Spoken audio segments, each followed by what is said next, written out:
You can even start with, hey, listen, you're probably going to think that I'm like a pushy salesperson that's, trying to sell you something here, but are you against giving me feedback?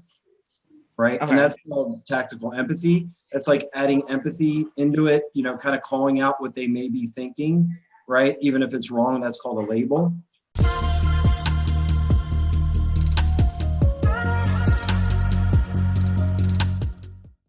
Jeannie?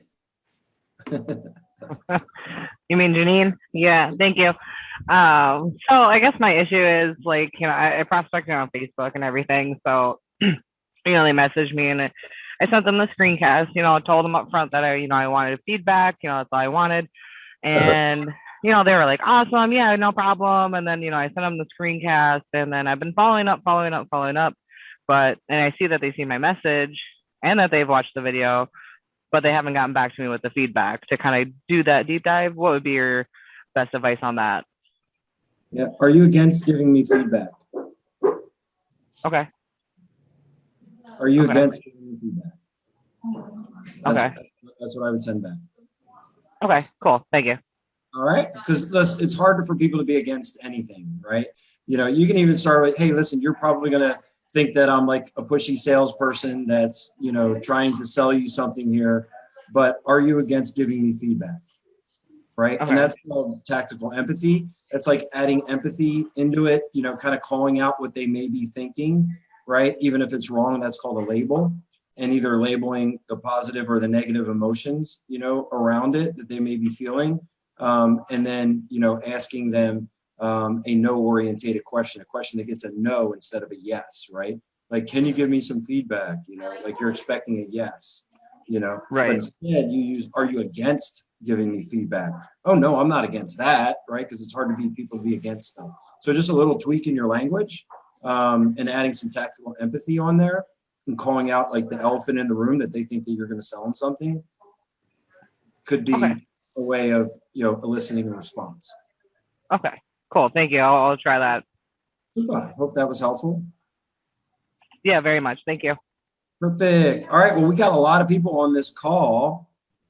Does anybody else have any sales questions? Just, kind of raise your hand or go ahead and, hit your hand up in the however you do the hand raise. I don't know how to do it because I'm always hosting these. I can't raise my own hand.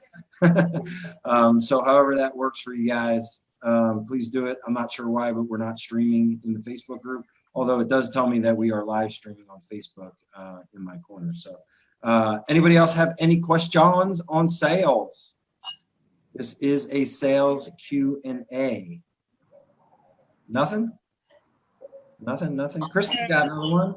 You can always count on her to fill in the gaps. So many questions. So it's not directly sales related, but like for the ROI, what do you guys put as the percentage capture first page traffic? Because like I was talking to Jesse about it, and I think like we thought about like 20%, but then I looked at the stats for first page, and it's like, well, first rank is 20%, and second rank is like 52%, and like most of the first page only gets 2%. So. It says 2 to 37. So 37 is like the number one spot, and 2 would be like the bottom. So I always tend to be conservative because I would rather overperform and underpromise than vice versa. So I typically stay somewhere around 10 to 12%. And the idea is to just get them to the first page and hope that they meet those numbers. But assuming you get them to the first page, it shouldn't be a problem. But that's where I typically stay around 10 to 12% usually is what I do for the ROI calculation.